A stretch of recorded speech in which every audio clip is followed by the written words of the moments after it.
I am an attorney. I was a commercial litigator for 5 years. And then at really started in 2019, I just started to get this urge that I needed to move on. I wasn't sure exactly what I wanted to move on to.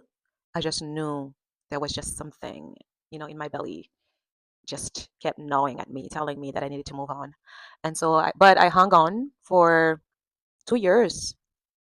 Yeah, I hung on for 2 years. It wasn't until 2021, August 2021, that I finally left commercial litigation. I was working for a boutique law firm, great boss. We had very interesting work, but I was burned out. I should have listened to my instinct, to my gut back in 2019, and probably moved on then. But because I didn't, I ended up to 2020 and 2021. I ended up being diagnosed with ADHD and being put on medication. And so it got so bad that in order for me to be able to do my work, I had to be medicated. And of course, that started a cycle because when I was on the ADHD meds, I could not sleep. I was awake every night until 3 o'clock in the morning, and I had to be at the office at 8.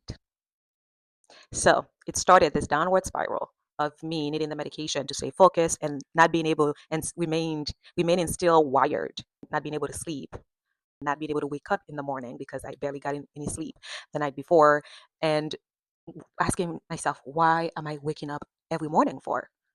Why am I doing this? Is this truly what I want to spend the rest of my life doing? Do I want to wake up and go to work and to help people fight for their money? I went to law school because I truly wanted to help people. I know how cliche, very cliche. Nonetheless, that is why I went to school. I started out my career doing international human rights law. And after that, I worked for domestic violence, helping them get injunctions and things like that. And then went into private practice. And it was great at first because I think, hey, I have ADHD. And all those of us with ADHD, we know one of the ways that we are able to keep it at bay is by always striving for something new or always going to the next thing. And I did not realize then that I had ADHD because I always was striving and moved on to the next thing, even when it was my dream job. After a couple of years, I had to move on to the next thing. And I think perhaps, to go back to my initial point, the reason that I stayed so long at my job, even though back in 2019 I started feeling that urge to go, is because I realized the pattern and I wanted to break the pattern. I realized every 2 or 3 years, I had to move on to a new job because I no longer could focus. I no longer remained interested in the job, in the task. And so I tried to break the cycle, and then I was finally diagnosed. So I quit the job so I could quit the medication, so I could sleep, so I could feel like myself again. And by feeling like myself again, let me give you an example. One of the last trial that we had at my law firm, we won the trial. It was a jury trial, a 5-day jury trial. I selected an all-female jury, a very rare occurrence.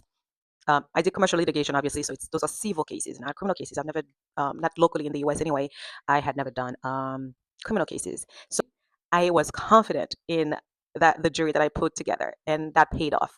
We won. So when the judge read the verdict, um, we everybody was celebrating, and that's when I realized that I was expressing joy. I was verbalizing joy, I should say, but I wasn't feeling joy.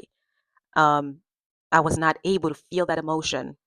I was congratulating our client, saying congratulations, not like, oh my God, this is amazing. And then it hit me. I hadn't felt like that in a long time since I've been on the medications, and I needed to stop. I needed to go back to be able to feel joy.